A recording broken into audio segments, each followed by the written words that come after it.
السلام عليكم ورحمة الله وبركاته إن الحمد لله نحمده ونصلي على رسوله الكريم أما بعد আল্লাহ পাকের নিকট লাখো কোটি শুকরিয়া যে মহান আল্লাহ তাআলা আমাদেরকে পবিত্র শুক্রবার জুমার নামাজ আদায় করার জন্য মসজিদে আসার মতো তৌফিক দান করেছেন। এই জন্য মহান আল্লাহর নিকট শুকরিয়া আদায় করি আলহামদুলিল্লাহ। আজ শাওয়াল মাসের তৃতীয় শুক্রবার 14 তারিখ। শাওয়াল মাস একটা ফজিলতপূর্ণ মাস। রাসূলুল্লাহ সাল্লাল্লাহু আলাইহি সাল্লাম বলেন, যে ব্যক্তি রমজান রোজা পালন করে এবং শাওয়ালে আরও 6টি রোজা পালন করে সে যেন পূর্ণ বছরই রোজা পালন করে। সহিহ মুসলিম, সুনানে আবু দাউদ, তিরমিজি সহ বিভিন্ন হাদিসে গ্রন্থে আসছে। এখন সারা বিশ্বে একটা অস্থিতিশীল অবস্থা চলতেছে। ইসরায়েল, আমেরিকা, ইরান আক্রমণ করেছে। এই ইরান আক্রমণের 5ম সপ্তাহ পার হয়ে যাচ্ছে, কিন্তু যুদ্ধ বন্ধের কোনো লক্ষণ নাই। এই যুদ্ধে ডোনাল্ড ট্রাম্পের স্পষ্ট বার্তা কি? তার ইরানের তেল দরকার। মূল চাহিদা কি? তার ইরানের তেল লাগবে। আর এই ইরান যুদ্ধের জন্য তারা বেশ কিছু প্রস্তুতি নিয়েছে আগে থেকে।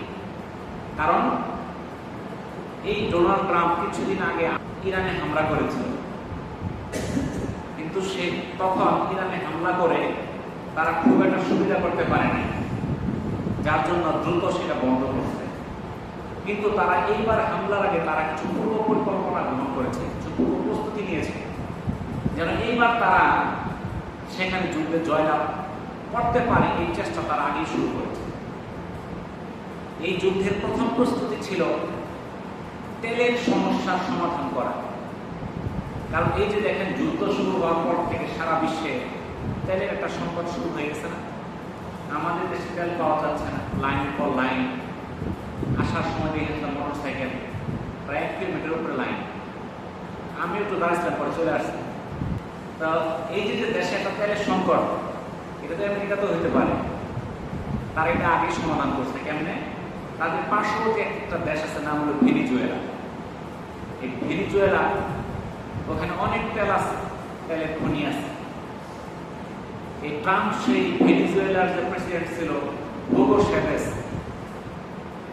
আমেরিকার সৈন্য বিমান বাহিনী দিয়ে নিয়ে যায় তারে ধরে নিয়ে এসে বসে, ছিনতাই করে নিয়ে এসে বলে না, এরকম করে প্রেসিডেন্টকে নিয়ে এসে বসে আইনা সে তেলের ক্ষমতা এখন কার হয়ে গেছে, মালিক হয়ে গেছে ডোনাল্ড ট্রাম্প। এখন তেলের আর সমস্যা নাই। এখন যত সমস্যা সে ওইখান থেকে সমাধান করতে পারে। তাহলে তার আগের চাহিদা, নিজের চাহিদাটা পূরণ করলো, বিকল্প সে রেডি করে রাখলো। 2 নাম্বার প্রস্তুতি, পাকিস্তানকে দিয়ে আফগানিস্তানে হামলা করাইছে। গত 27শে ফেব্রুয়ারি আফগানিস্তানের যে ক্ষমতাসীন তালেবান সরকার, সেই সরকারের যে সর্বোচ্চ ধর্মীয় নেতা হিবাতুল্লাহ আখুনজাদা, তাকে হত্যা করাইছে। কাকে দিয়ে? পাকিস্তানকে দিয়ে। এক মুসলমানকে দিয়ে আরেক মুসলমানকে হত্যা করাইছে। কেন? কারণ সে আগে একটা হুমকি দিছিল, যদি আমেরিকা আবার ইরানে আক্রমণ করে তাহলে তারা ইরানের পক্ষে থাকবে। তাহলে সেটা হুমকি দিয়ে রাখছিল, আগেই তাকে মেরে ফেলল। কাকে দিয়ে মারাইল? পাকিস্তানকে দিয়ে। এটা একটা প্রস্তুতি। 3 নাম্বার প্রস্তুতি হলো যে ইরানের যে সর্বোচ্চ ধর্মীয় নেতা আয়াতুল্লাহ খামেনি সহ সেই দেশের বড় বড় জেনারেল, সেনাপ্রধান যারা যারা ছিল, তাদেরকে এক এক করে হত্যা করছে, যেন সেখানে একটা নতুন সরকার বসানো যায়, যে সরকার আমেরিকার কথায় উঠবে বসবে। এটা ছিল তাদের তৃতীয় প্রস্তুতি।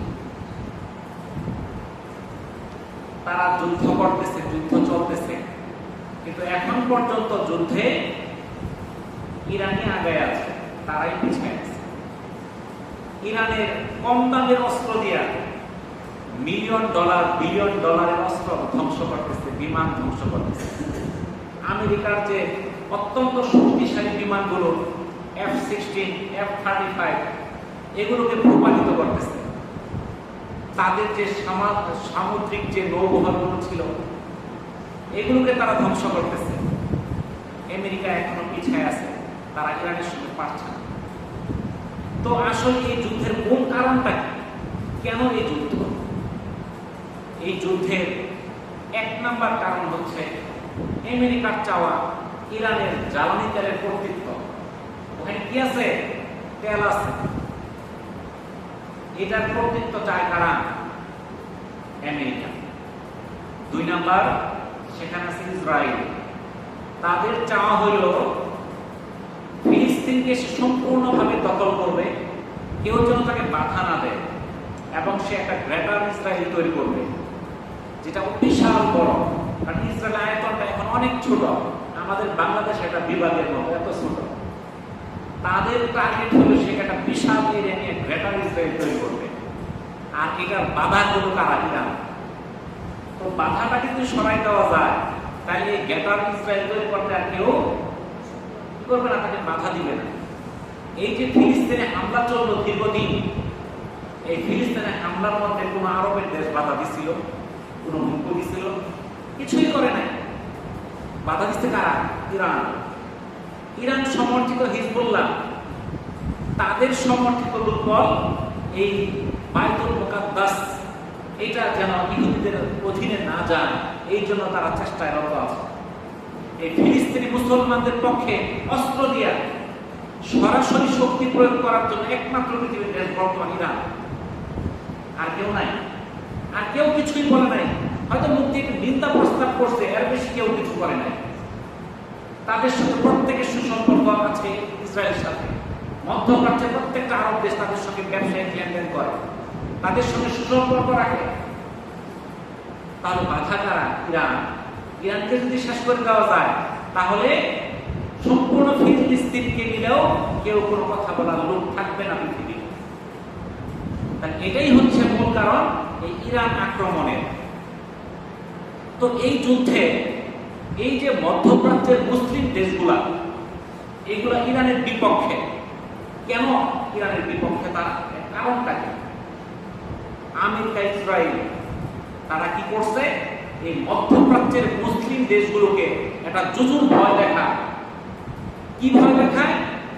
যদি এই ইরান শক্তি সামর্থ্য লাভ করে, তোমাদেরকে দখল করে ফেলবে, তোমাদের দেশ নিয়ে নিবে, এই মক্কা মদিনার কর্তৃত্ব তারা নিয়ে নিবে, তোমাদের যে রাজতন্ত্র আছে, তোমরা যে রাজার ছেলে রাজা বছরের পর বছর চালাইতে সেটা চালাতে পারবে না। এই হুমকি, এই ভয় দেখাইতেছে। এই ভয় তাদেরকে আগেও দেখাইছিল সাদ্দাম হোসেনকে দিয়া। বলছিল ইরানের মধ্যে কি আছে? জীবাণু অস্ত্র আছে, মারণাস্ত্র আছে। সে কি করবে? তোমাদের সবাইকে দখল করে ফেলবে, তোমাদের কর্তৃত্ব তো তাদের কাছে চলে যাবে, তোমাদের রাজাগিরি থাকবে না। এই হুমকি দেখায়া ইরানকে, ইরাককে ধ্বংস করছে, সাদ্দাম হোসেনকে হত্যা করছে। তাদের টাকা দিয়া, এই সৌদি আরব সহ মধ্যপ্রাচ্যের ওদের টাকা দিয়ে ওরা খরচ দিছে, আমেরিকারা সেখানে ধ্বংস করছে। আমেরিকারা বিনিময়ে তেল নিয়ে গেছে, তাদের টাকা খরচ হয়েছে, মুসলমানদের টাকা দিয়ে মুসলমানকে হত্যা করছে। পরে দেখা গেল ইরাকে কোনো জীবাণুস্ত্র নাই, কোনো পারমাণবিক বোমা নাই, কোনো মারণাস্ত্র নাই। এগুলো সব মিথ্যা কথা। তাহলে এই ভয়গুলো তারা দেখাইছিল সেই ইসরায়েল, আমেরিকা। এইভাবে তারা ইরাককে ধ্বংস করছে।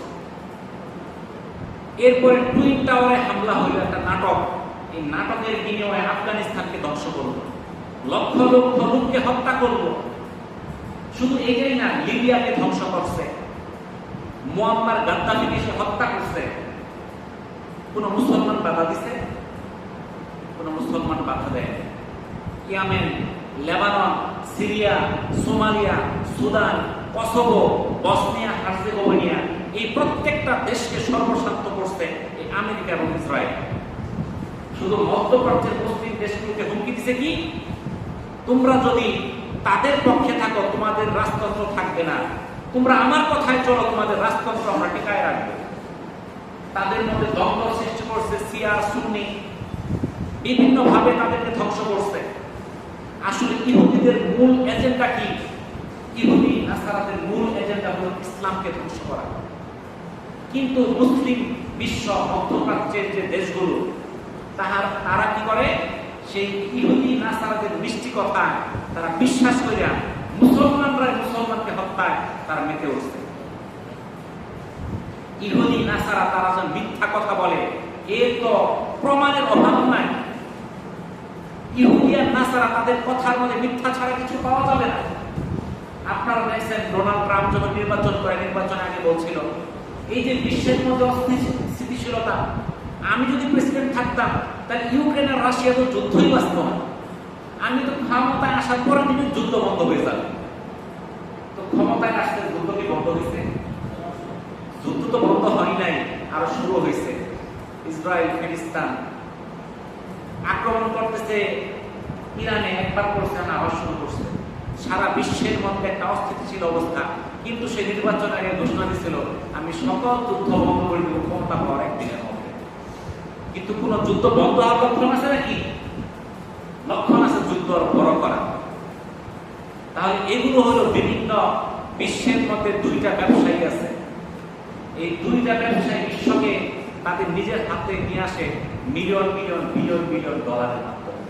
একটা ব্যবসার নাম হলো মাদকের ব্যবসা, আর এর চেয়েও বড় ব্যবসা হলো অস্ত্রের ব্যবসা। যারা এই অস্ত্রের ব্যবসা করে এক একটা অস্ত্রের দাম অনেক বেশি। দেখা যায় বাংলাদেশের যে বাজেট, এই বাজেট দিয়ে এক দুইটা বিমান কিনতেই শেষ, এত দামি দামি অস্ত্র। আর এই অস্ত্রগুলো বিক্রি করলে লাভও অনেক বেশি। দেখা গেল 100 টাকা বিক্রি করলে 90 টাকা লাভ হয়। এই যে যুদ্ধগুলোর মূল কারণ এটা হলো অস্ত্রের ব্যবসা। যারা অস্ত্রের কোম্পানি আছে তাদের লবিস্ট থাকে, তারা কোন দেশকে উদ্বুদ্ধ করে তোমরা যুদ্ধ করো, তোমাদের এই লাভ হবে সেই লাভ হবে, এই ফায়দা হবে ওই ফায়দা হবে। তারা একদিক দিয়ে যুদ্ধ বাধায়, আরেক দলকে বলে তোমরা তাদের যুদ্ধ করার জন্য অস্ত্র কিনো। তোমরা যুদ্ধ করবা কি, অস্ত্র লাগবে না? এই যুদ্ধ তারা শুরু করে, বিনিময়ে তারা অস্ত্র বিক্রি করে, আর এতে লাভ হলো ওই অস্ত্র কোম্পানিতে। তারা যে মিথ্যা কথা বলে, এই ইসরায়েল আমেরিকা, তাদের মিথ্যার কোনো শেষ নাই। তারা মিথ্যা বলতেই আছে এবং বলছে, কিন্তু আমাদের মুসলমানরা ওদের কথাই বিশ্বাস করতেছে। কিন্তু আল্লাহ তাআলা পবিত্র কোরআনে বলে দিলেন, হে ঈমানদারগণ, তোমরা ইহুদি ও নাসারাদের বন্ধু হিসেবে গ্রহণ করো না। তারা একে অপরের বন্ধু। তোমাদের মধ্যে কেউ তাদেরকে বন্ধুরূপে গ্রহণ করলে সে তাদের অন্তর্ভুক্ত হবে। আল্লাহ জালিমদেরকে সৎ পথে পরিচালিত করেন না। এটা সূরা মাইদার 51 নম্বর আয়াতের অর্থ। আল্লাহ তাআলা পবিত্র কোরআনে সুস্পষ্ট বলে দিলেন, তোমরা ইহুদি নাসারাদের বন্ধু হিসেবে গ্রহণ করো না। আজকে দেখেন মধ্যপ্রাচ্য, সৌদি আরব, কুয়েত, কাতার, বাহরাইন, সংযুক্ত আরব আমিরাত, এদের বন্ধু কারা? ইসরায়েল। এরা ইরানকে বন্ধু হিসেবে গ্রহণ করবে না, এরা ইরাককে বন্ধু হিসেবে গ্রহণ করবে না, এরা আফগানিস্তানকে বন্ধু হিসেবে গ্রহণ করবে না। কাকে গ্রহণ করবে? ইসরায়েলকে, আমেরিকাকে। আমরা প্রত্যেকটা নামাজে, 5 ওয়াক্ত নামাজে, প্রতিটা রাকাতে আমরা সূরা ফাতিহা তিলাওয়াত করি, ইহদিনাস সিরাতাল মুস্তাকিম সিরাতাল লাযিনা আন'আমতা আলাইহিম। হে আল্লাহ, আমাদের সরল পথে পরিচালিত করো। ইহদিনাস সিরাতাল মুস্তাকিম অর্থ কি? হে আল্লাহ, আমাদেরকে সরল পথে পরিচালিত করো। সিরাতাল লাযিনা আন'আমতা আলাইহিম, ওই সকল লোকের পথ নয় যাদের প্রতি গজব নাজিল হয়েছে, এবং তাদের পথ নয় যারা পথভ্রষ্ট, পথহারা। তাহলে আল্লাহ তাআলা তো আমাদের বলে দিল, আমরা প্রত্যেকটা রাকাতে তেলাওয়াত করতেছি, আমরা ওই সকল মানুষের পথকে অনুসরণ করব না যাদের উপর গজব নাজিল হয়েছে, যারা পথভ্রষ্ট। তো পবিত্র কোরআনে কিন্তু বর্ণনা করা আছে কাদের উপর গজব নাজিল করা হয়েছে। এই ইহুদি এমন এক জাতি যারা সত্য জানার পরেও হঠকারিতা এবং বিদ্বেষবশত আল্লাহ রাসূলের কথা তারা শুনে নাই। তারা শুধু তাই না, বিদ্বেষ এবং হঠকারিতার কারণে আল্লাহ তাআলা তাদের উপর গজব নাজিল করেছে। আল্লাহ তাআলা কুদরত, নিয়ামত, আযাব সরাসরি তারা প্রত্যক্ষ করার পরও সেখান থেকে তারা কোনো শিক্ষা নেয় নাই, বরং নিজেদের অন্যায়, অনাচার, দুশ্চরিত্রের ফলে আল্লাহর রহমত থেকে তারা ছিটকে পড়েছে। কুফর, শিরক, অন্যায়, অত্যাচার, যত রকম তাদের কাজকর্ম, তাদের সর্বোচ্চ সীমা তা অতিক্রম করেছে। এই ইহুদিরা অনেক নবীকে হত্যা করেছে। তাদের স্বভাবই হচ্ছে সত্য গোপন করা, নবীদের বিরুদ্ধাচরণ করা, ইসলাম এবং ইসলামিক নবী এবং মুসলমানদের প্রতি চরম বিদ্বেষ পোষণ করা, ইসলামের বিরুদ্ধে কঠিন ষড়যন্ত্রে লিপ্ত হওয়া, ওয়াদা ভঙ্গ করা, চুক্তি ভঙ্গ করা, বিশ্বাসঘাতকতা করা, খেয়ানত করা, গাদ্দারি করা, খুন খারাপি, পৃথিবীর মধ্যে যত ফিতনা ফাসাদ তা সৃষ্টি করা, যুদ্ধ বিগ্রহ সৃষ্টি করা, তাকে জিয়ে রাখা, অন্যায়ভাবে মানুষের সম্পদ গ্রাস করা, এমন কোন অপরাধ নাই যারা ইহুদিরা এবং নাসারারা করে না। আর সেই জাতি যাদের উপর আল্লাহ তাআলা অভিশাপ নাযিল হয়েছে, বনী ইসরাইল এবং ইহুদি জাতি তাদের কৃতকর্মের কারণে আল্লাহর কাছে অভিশপ্ত, ঈর্ষাদ হয়েছে, এরাই তারা যাদের প্রতি আল্লাহ লানত করেছেন। আল্লাহ যার প্রতি লানত করেন তুমি তার কোনো সাহায্যকারী পাবে না। সূরা নিসার 52 নম্বর আয়াতে আল্লাহ তাআলা বলতেছেন, এরাই তারা যাদের প্রতি আল্লাহ তাআলা কি করেছেন? লানত করেছেন। আর আল্লাহ যাদের প্রতি লানত করেন তাদের কোনো সাহায্যকারী পাওয়া যাবে না। আমরা দেখি মোবাইলের মধ্যে ভিডিও দেখি, ভিডিওর মধ্যে দেখতেছি যে ইরানিদের মারতেছে, কেউ তো মিষ্টি খাইতেছে, ভালো হয়েছে, ইরানি ঘরে মারছে, ভালো হয়েছে, রাশিয়া। এটা বইলে অনেকে খুশি। অনেক হুজুররা আছে বলতেছে, না ওরা তো শিয়া, ওদের মারলে সমস্যা নাই, ওরা তো কাফের, এইভাবে তারা বলতেছে। আচ্ছা, ওরা যদি কাফের হয়, সেটা আমাদের দেশে আমরা অনেকেই বলতেছি, কেউ কেউ বলতেছে, কোন কোন আলেমও বলতেছে, কোন কাফের কি মক্কা মদিনা হজ করতে পারবে? বলেন, কোন কাফের কি অনুমতি আছে মক্কা মদিনা হজ করা, বাইতুল্লাহ তাওয়াফ করা অনুমতি আছে? ইরানের লোকেরা মক্কা মদিনা তাওয়াফ করতেছে, হজ করতেছে, সৌদি সরকার অনুমতি দিতেছে। তারা যদি বুঝতো এরা কাফের, তাহলে ওরা কি যাইতে দিত? তাহলে কি আমগর দেশে যে কিছু কিছু বক্তা নামক তক্তাজার আর কি জ্ঞান পাপি, এরা তাদেরকে কাফের বানাই ফেলছে, ফতোয়া দিয়ে দিচ্ছে এরা কাফের। তো মক্কার যে গ্র্যান্ড মুফতি, তার সেও ফতোয়া দিতে পারতেছে না এরা কাফের। সে যদি কাফের ফতোয়া দিত মক্কার গ্র্যান্ড মুফতি, তাহলে কিন্তু ওরা আর হজ করতে পারতো না। আমি তো এবারও যাই দেখে আসলাম, ইরানি লোকের কোনো অভাব নাই, তারা উমরা করতেছে, হজে যাইতেছে। তাহলে তারা যদি অমুসলিমই হয়, কাফেরই হয়, তারা কি করে সেখানে ঢুকে? যারা আমাদের কিবলাকে কিবলা মানে, যারা এক আল্লাহকে স্বীকার করে, হযরত মুহাম্মদ সাল্লাল্লাহু আলাইহি সাল্লামকে নবী, সর্বশেষ নবী বলে স্বীকার করে, তারা যত ফিতনা ফাসাদ বিদাতি করুক না কেন, তাদেরকে কাফির ঘোষণা করা যাবে না। তারা জাহান্নামে যাবে না, জান্নাতে যাবে সেটা আল্লাহ জানে, আমি জানি না। কিন্তু তাকে আমি প্রকাশ্যে কাফির ঘোষণা করে দিলাম। যদি আমি কোনো মুসলমান ভাইকে কাফির ঘোষণা করি, আর যদি সে কাফির না হয়, তাহলে যে বলবে তার মৃত্যু হবে কাফির হিসেবে। সহিহ হাদিসের কথা। তাহলে আমরা যে কথায় কথায় আমরা এই যে বিভেদ করি, আমরা আসল উদ্দেশ্য কিন্তু বুঝতেছি না। যদি এই ইরানকে ধ্বংস করতে পারে ইসরায়েল এবং ফিলিস্তিন, ইসরায়েল এবং আমেরিকা, তাদের পরবর্তী টার্গেট হবে তুরস্ক। আপনারা পত্র পত্রিকায় দেখতেছেন, খবরে আসতেছে, বিভিন্ন মিডিয়া বলতেছে, একে ধ্বংস করার পরে ধরতে হবে তুরস্ককে, আর আছে পাকিস্তান। তাহলে মুসলিম বিশ্বের মধ্যে কোনো আর দেশ থাকবে না। কারণ অন্যান্য দেশ যা করে আছে, একবার শক্তি নেই ওদের সঙ্গে টিকে থাকা। যদি বাংলাদেশ আক্রমণ করে, আপনারা কি করবেন বলেন তো দেখি? কারণ সেই ইরান থেকে ক্ষেপণাস্ত্র নিক্ষেপ করে 2000 মাইল দূরে এসে পড়ে ইসরায়েলে। আমগর ক্ষেপণাস্ত্র দূরত্ব 15 কিলোমিটার, নকলাতে মাত্র সে পর্যন্ত যাবো, অর্থাৎ মারলে আমরাই মরবো, অন্য কেউ মরবো না। তাহলে বিশ্বের মধ্যে যেই শক্তিশালী দেশগুলো ছিল, তাদেরকে এক এক করে ধ্বংস করছে। ইরাককে ধ্বংস করছে, লিবিয়াকে ধ্বংস করছে।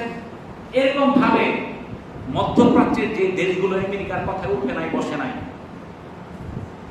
ইরাকে সাদ্দাম হোসেন সে তেলের মধ্যে নিয়ন্ত্রণ চাইছিল, যে মুসলিম বিশ্বের ক্ষমতা থাকবে, আমাদের আলাদা মুদ্রা থাকবে, আমরা সেই মুদ্রায় টাকা আমরা তেল বিক্রি করবো। আমেরিকার কথা না, আমরা ডলার দিয়ে তেল বিক্রি করবো। ডলার কি? তারা কাগজ বানাবে, সেই কাগজ দিবে, আপনি কাগজ রেখা তেল দিয়ে দিবেন। তাদের কাছে তো কাগজ, তারা মেশিনে বানাইতেছে, দিতেছে। যদি আমাদের দেশে বলে আমরা টাকা দিয়ে তেল কিনবো, কি দিয়া? টাকা দিয়া। আমাদের দেশে যে টাকাটা আছে, বাংলাদেশি টাকা, এই টাকা দিয়ে যে পৃথিবীতে তেল বেছে, আমার টাকার অভাব আছে, আমরা ছাপামো প্রত্যেক দিন 1000 কোটি টাকা ছাপামো, আর দিব নেও টাকা। কিন্তু টাকা দিয়ে কোনো তেল দেয় না। কি দিয়ে আনতে হয়? ডলার। ডলারকে আমি ছাপাবো পারবো? ডলারকে ছাপাবে আমেরিকা। তারা ছাপাইতেছে কাগজ, দিতেছে তেল। বুঝতেছেন তো? তাহলে কাগজ দেওয়ার তেল কিনতেছে। যেটা টাকা বলি, আপনার বাংলাদেশে যদি 1000 কোটি টাকা থাকে, আপনাকে 1 লিটার তেল দিবেন। এই তেল আনতে হয় কি দিয়া? ইন্টারন্যাশনাল টাকা আছে। ইন্টারন্যাশনাল টাকা কিরকম? আমরা বিদেশে মাল পাঠাই, ওরা আমাদেরকে টাকা দেয়, ডলার দেয়। ওটা হিসাব থাকে, আজকের দিনে কত ডলার আমরা মাল বিক্রি করলাম। আবার আমাদের সারা পৃথিবীতে আমাদের দেশের ভাইরা আছে যারা বিদেশে কাজ করতেছে, রেমিটেন্স পাঠাইতেছে, টাকা পাঠাইতেছে। ওরা কি টাকা আমাদের দেশে আসে? ওরা কি টাকা বান্ডিলে পাঠায় দেয়? ব্যাংকে পাঠায়, হিসাব আইতেছে আজকে $1,00,000 ঢুকছে। এই টাকা কিন্তু আমি হাতে পাবো না, শুধু অ্যামাউন্ট পাবো। এই অ্যামাউন্ট আমি যখন কিনতে যাবো, এটা হস্তান্তর করবো। আমি অ্যামাউন্ট হস্তান্তর করবো, টাকা সেও আমাকে দিবে না, আমিও তাকে দিব না। আমি শুধু অ্যামাউন্ট হস্তান্তর করলাম। আমার আয় এসে এত, আমি ব্যয় করলাম এত, আমার টাকা দিয়ে সে তেল দিবে না। তাহলে আমার টাকার মূল্য কি? টাকা হলো কাগজ, এর কোনো মূল্য থাকবে না। এবং শেষ জমানায় টাকা বলতে কিছু থাকবে না, মুদ্রা হবে ধাতব। কিসের? স্বর্ণরূপা। স্বর্ণের দাম বাড়ে কেন? উন্নত দেশ যারা স্বর্ণ স্টক করে তারা জানে এক সময় কাগজের টাকার কোনো মূল্য থাকবে না, এই স্বর্ণই হবে না। এই জন্য তারা স্টক করে এবং স্বর্ণের দাম বাড়বে, স্বর্ণের দাম কমবে না। তাহলে এই যে ইহুদি এবং নাসারা, তারা যেভাবে মুসলিম বিশ্বকে তারা এমন ভাবে আঁকড়ায় ধরছে এবং মুসলমানদেরকে বুঝাইতেছে যে এরা তো তোমার ক্ষতির কারণ, এরা তোমাকে ক্ষতি করবে। আসলে এটা তোমাকে ক্ষতি করবে না, এটা তাদের ক্ষতি হবে। তাদের ক্ষতির কথা চিন্তা করে ওদেরকে সরাই দিতেছে আগেই। কিন্তু পর্যায়ক্রমে ক্ষতি হইতেছে কার? মুসলমানদের, ইসলামে। যদি আজকে সেই ইরাকে সাদ্দাম হোসেন জীবিত থাকতো, যদি সেই লিবিয়ার মুয়াম্মার গাদ্দাফি থাকতো, আরো সঙ্গে যারা আছে ইরান সহ আরো মধ্যপ্রাচ্যের দেশগুলো শক্তিশালী নেতাগুলো থাকতো, তাহলে ইসরায়েল যখন খুশি তখন এই যে লক্ষাধিক মুসলমানকে হত্যা করলেও পারত না। বুঝতে পারছেন? মুসলমানদের উপর নির্যাতন হচ্ছে ইন্ডিয়াতে, সেটা পারত না। এই জন্য মুসলিম বিশ্বের যারা সাহসী নেতা, তাদেরকে পর্যায়ক্রমে ধরে ধরে এক এক করে হত্যা করতেছে। আর আমাদের মুসলিম বিশ্বের কিছু নেতা বর্তমানে আছে, শুধু ক্ষমতা দরকার, আর কিছু দরকার নাই। মুসলমান থাকার মারা যাক, তাতে কোনো যায় আসে না। মুসলিমদের বিরুদ্ধে তারা যে কতটা তারা হিংসাত্মক আচরণ করে। সৌদি আরবের যে বর্তমানে ক্রাউন প্রিন্স সালমান আমেরিকার কথায় উঠে আর বসে, কিন্তু গত সপ্তাহে ট্রাম্প তার বিরুদ্ধে কি বলছে আপনারা অনেকেই জানেন। অশ্লীল বাক্য বলছে। আমি মসজিদের মিম্বরে বসে সেটা বলতেছি না। তো এত খাতির তোমাকে এই কথা কেন বলে? তার এর মানে কি? কখনোই ইহুদি নাসারা মুসলমানদের বন্ধু হইতে পারে না। তারা শুধু তোমার কাছে টাকা নিবে। আইসা কিছুদিন আগে ডোনাল্ড ট্রাম্প আমেরিকা, তারা আসছে সৌদি আরবে, আসছে কোথায়? দুবাই, সংযুক্ত আরব আমিরাত, কয়েকটা দেশে তারা বিভিন্ন চুক্তি করছে। $1 ট্রিলিয়ন, বিলিয়ন না ট্রিলিয়ন ডলার, এটা অ্যামাউন্টে আপনি অনেকে জানেন না কত। এই টাকা তাদের কাছে নিচ্ছে, নিয়ে যুদ্ধ করতেছে। তাহলে এই হচ্ছে টাকা কার? মুসলমানদের, নিয়ে মুসলমানদেরকে মারতেছে। আর আমরা দ্বন্দ্বের মধ্যে বিভক্ত আছি। আমরা মুসলিম বিশ্ব আমরা টের পাচ্ছি না। এর পরবর্তীতে তারা আমাকে ধরবে। তারা আমাকে এখন ধরতেছে না কেন? ওই যে বড় কিছু নেতা আছে, ওরা আমার কাছে আসতে দেয় না। ওরা যখন থাকবে না, তখন আমার কাছে আসতে কোনো সমস্যা হবে না। তো এই হলো বর্তমান অবস্থা। আমাদের এই যে যুদ্ধের যে একটা প্রেক্ষাপট, এই যুদ্ধের প্রেক্ষাপটে সারা বিশ্বে একটা অস্থিতিশীল অবস্থা শুরু হয়ে গেছে। তেল পাওয়া যাচ্ছে না। ঢাকাতে যানজট নাই এখন। যেখানে বড় বড় নদী আছে, ওরা মাছ ধরে জীবিকা নির্বাহ করে। ওই সাগর পারে মানুষগুলো জীবিকা নির্বাহ করে। লক্ষ লক্ষ মানুষ তাদের জীবিকার মাধ্যম হলো মাছ ধরা। তাদের ট্রলার গুলো বসে রয়েছে, পত্রিকায় ছবি দিচ্ছে। তারা মাছ ধরতে পারতেছে না, তাদের তেল নাই। এখন বর্তমান যে অবস্থা, মোটরসাইকেল গুলো কিভাবে আজকে সকালে তেল দিবে, কালকে রাত্রে যায় মানুষ মোটরসাইকেলটা লাইন দিচ্ছে। আপনারা অনেকে দেখছেন। রাত্রে গেছে, কেউ মশারি নিয়ে গেছে, কেউ কয়েল নিয়ে গেছে, তার তেলের দরকার, চলতে পারতেছে না। কালকে রাত্রে দেখলাম এক লোকের সাক্ষাৎকার দেখাইলো, সে জামালপুর থেকে আসছে তেল নেওয়ার জন্য। সে এনজিওতে চাকরি করে, কিন্তু ফিল্ডে ওয়ার্ক করতে হয়, আর গাড়ির তেল নাই, সে হাইটা যাবে কতক্ষণ?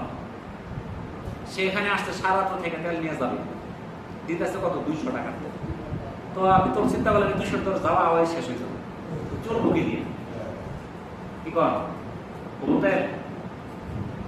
তো এমন অবস্থা হইতে পারে 200 টাকাও পাওয়া যাবে না, কারণ আমরা তো তেল তৈরি করতে পারি না। আমাদের কি না আনতে হয়? আমরা যদি না আনতে পারি, বিশ্ববাজারের দাম বাইরে যায়, তখন আমাদের করার কিছু আছে? গতকালকে এলপিজির দাম বাড়ছে লিটারে 18 টাকা। তো আমাদের দেশে যে তেলের যে ঘাটতিটা, এটা আসলে আমরাই তৈরি করছি। এটা আমাদের কারণে সৃষ্টি হয়েছে। কি জন্য সৃষ্টি হয়েছে? আমরা এই তেল দিয়ে বিভিন্ন জায়গায় লুকাইতেছি, মজুত করতেছি। কয়েকদিনে প্রায় 2.5 লক্ষ লিটার তেল উদ্ধার করছে। বাঁশঝাড়ের নিচে মাটির মধ্যে ট্যাঙ্কি পর্যন্ত পানি, ট্যাঙ্কি পর্যন্ত তেল ভরে রাখছে। শেরপুরে এক বিল্ডিং এর নিচে পাইছে 18,500 লিটার, করে পাইছে 25,000 লিটার। বিভিন্ন নৌকার মধ্যে বইরা রাখছে, পানির মধ্যে বাসায়া হাজার হাজার লিটার তেল মানুষ লুকায় রাখতেছে। কেন? দাম বাড়লে বিক্রি করবে। এটা কি তার জন্য হালাল? মজুদদারি কি ইসলামে হালাল নাকি? সম্পূর্ণ হারাম। আমরা তেল আনবো, আমার তেল যতটুকু লাগবে আমি ততটুকু আনবো। যেই মোটর সাইকেল 2 লিটার তেল কিন্তু আর ফুল ট্যাঙ্কি লাগে, আপনার লাইনের মধ্যে দেখবেন এক লোক 5 বার করে তেল ভরতেছে। আমি গত সপ্তাহে আমার মোবাইলে ফেসবুকে একজন লিখছে, আমার নকলার লোক, যে রংপুর একটা পাম্প আছে, তারা ফুল ট্যাঙ্কি তেল দিতেছে।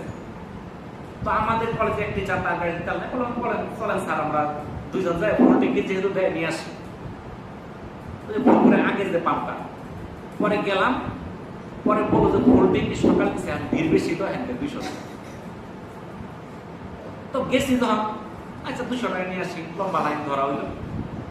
তো দেখলাম যে আমাদের সামনে একটা গাড়ি, নকলার লোক, আমি চিনি নাম বলতেছি না, ওই আমাদের সামনে আগে হয়তো ওই হয়তো আগে গেছে, তেল বললো, গাড়িটা ঘোরার টাকা আবার দাঁড়াইল। অসংখ্য গাড়ি, 2 জন, আরেকজন উড়াই ওই আরো 2 লিটার, কিছুক্ষণ পরে সেটা থেকে আরো 2 লিটার, তাহলে 4 লিটার নিল। এটা আমাদের সামনে আর কি। আমরা তো তেল নিয়ে এসে বসছি। পরের দিন সকাল নকলা তেল আসছে, আমার এবার বলছে সকাল তেল আসবে। আমি পাম্পে আসছি সকাল 7টার দিকে, যাই দেখি অনেক লম্বা লাইন। ওই দুয়ারে দেখলাম কালকে আগের দিন সন্ধ্যা বিকালবেলা ওই অনুসভার আগে আমি আইসা বসে না, দরকারে গাড়ি কয়েকদিন বলতে সিএনজি আছে, আমি চলতে পারবো, কারণ অত লম্বা লাইনে আমার সময় নেই। আইসা বসছি, তাহলে ওর কতটুকু তেল লাগে বলেন? এমন লোক আছে, এই যে তেলের ক্রাইসিস হওয়ার পর থেকে তার ব্যবসায় একটা তেল তোলা, আর কিছু করে না। সকাল থেকে সন্ধ্যা মতো 4-5 বারে সে 10 লিটার তেল তুললে বাইরে 100 টাকা লাভ করবো, 1000 লাভ হয়ে গেছে। কাম করলে দেয় 500 টাকা, আর তেল বেচলে লাভ 1000। অনেক চাকরিজীবী আছে, অত সময় নেই, অনেক সময় দিলে তার চাকরি সমস্যা হয়ে যাবে, ওই 100 টাকা বেশি দিয়ে কিনতেছে, এরকম হইতেছে। তাহলে তেলের ক্রাইসিস সৃষ্টি করলো কারা? আমরাই তো। বাসটা কি চলতেছে না? না বন্ধ হয়ে গেছে? চলতেছে। কিন্তু যদি আমরা এই যে এরকম মজুদদারি না করতাম, তাহলে কোনো ক্রাইসিস হইতো না। কারণ আমাদের দেশে তেল আসা বন্ধ হয় নাই, যাদের সঙ্গে চুক্তি আছে সবাই তেল দিতেছে, কিন্তু আমরা নিজেরা কি করতেছি? এই তেলে ক্রাইসিস সৃষ্টি করছি। আর নয়তো এই যে 1 মাইল লম্বা লাইন হওয়ার কথা না, লাইন তো একটু কমে না, তেলটা তুললে নিতেছে আমার দ্বারা, লাইন কমবো কেন? তাহলে যাদের দরকার তারা পাইতেছে না, আর কিছু লোক এর মধ্যে ব্যবসা করতেছে। কিন্তু ইসলামের মধ্যে এই কাজটা যে একটা মন্দ কাজ, হারাম কাজ, এটা আমরা গ্রহণ করতেছি না। আমরা টাকা পাইলে আমরা হালাল না হারাম সেটা আমরা যাচাই করে দেখি না। আমরা চিন্তা করি না যে আমারও দরকার, আরেক ভাইয়েরও দরকার, আমি 2 লিটার পাইছি জায়গা, আমি 3 দিন পরে আবার আমু, আজকে আরেক ভাই নিয়ে যাক না, আমারই নিতে হবে ট্যাঙ্কি ভরে। আপনি মোবাইলে কালকে দেখলাম এক লোক তেল ভরতেছে, ট্যাঙ্কিতে পড়তেছে, দেখছেন কেউ? এটা দেখছ তুমি? আচ্ছা, কি জন্য? ওর কথা তেল ভরতে ভরতে, মানে কয়েক লাইন দিচ্ছে তো, হয়তো খালি আছে 1 লিটার, আবার 2 লিটার, 2 লিটার চাপ দিয়ে রাখছে, তখন চাপ দিয়ে তো সম্পূর্ণ বের হয়, মেশিনটা তো দেওয়া 2 লিটারের, 1 লিটার আর মাটির পড়তেছে। তাহলে কিভাবে মানুষ এই যে তেলের অপচয়টা করতেছে? তো আমাদের তো উচিত যে এখন দেশের মধ্যে একটা ক্রাইসিস, এই দেশটা তো আমাদের। আমি একটু সেভ করি, আমি হয়তো ঘুরতাম না। আমার সপ্তাহে তেল লাগতো 5 লিটার, আমি 2 লিটার কভার করবো। আমি যেমন ইদানিং তেল, আমি সৌদি আরব আসার পরে দেখলাম তেল নাই, আমার গাড়িতে তেল ছিল না, তেল নেই, বন্ধ রাখছি। পরে তেল আসছে, পরে গেলাম 400 টাকার তেল দিচ্ছে। আমি বলি ভোল্টে কি দিত, আমি না থাক, সবারই দরকার আছে, আমি 400 আনছি, পরে নেব। কিন্তু পরে দিকে অবস্থা খারাপ, এই অবস্থা। তাহলে যদি এই যে মানুষ হয়তো বেশি না বলতো, তাহলে কিন্তু এই জিনিসটা হইতো না। যার যেটুক দরকার ওইটুক দিন। আর আমি এখন বর্তমানে এই যে মাত্র এখানে আসি, কলেজ যাই, এর বাইরে গাড়ি আমি কোথাও প্রয়োজন থাকলেও যাই না। সেভ করার দরকার আমার। আমরা 10 মিলে যদি একটু সেভ করি, তাইলে তো দেশ ঠিক মতো চলবো। সরকার একলা তো চালাতে পারবে না, ঠিক আছে না? তো আসলে এই যে আমরা মুসলমান, আরেক মুসলমানকে কষ্ট না দেওয়া, এটাই মুসলমানের পরিচয়। কিন্তু আমরা যে অপরকে কষ্ট দিচ্ছি লাইনের পর লাইনে থেকে, এটা কিন্তু একটা গর্বিত কাজ।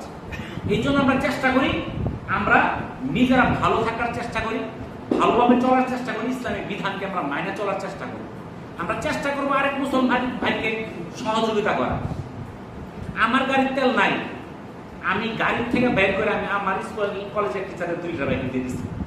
আমি ধরবেন আমি মাদ্রাসায় যাই, আমি অটো দিয়ে যেতে পারবো, আমার আসতে যেতে 10টা 20 লাগবে। ওই লোক শেরপুর থেকে আসে, গাড়ির শেরপুর থেকে তার 8-10 কিলোমিটার দূরে, অটো সিএনজি দিয়ে তার ঘুরে আসতে 2 ঘন্টা লাগে। যদি শেরপুর টাউনে হয়তো তাও কথা না, আমি যাক আপনি চলেন, আমি না চললে চল। তো একজন যদি আরেকজনকে সহযোগিতা করে, তাইলে কিন্তু সুন্দরভাবে চলা যায়, তাহলে যে কৃত্রিম সংকটটা সৃষ্টি হয় না। তো যাই হোক, আল্লাহ তাআলা আমাকে বুঝদান করুন। আমরা যে কথাগুলো শুনলাম, আল্লাহ তাআলা যেন আমাদের এখান থেকে নসিহত গ্রহণ করার তৌফিক দান করুন। ওয়া আখিরু দাওয়ানা আলহামদুলিল্লাহি রাব্বিল আলামিন। আসসালামু আলাইকুম ওয়া রাহমাতুল্লাহি ওয়া বারাকাতুহু।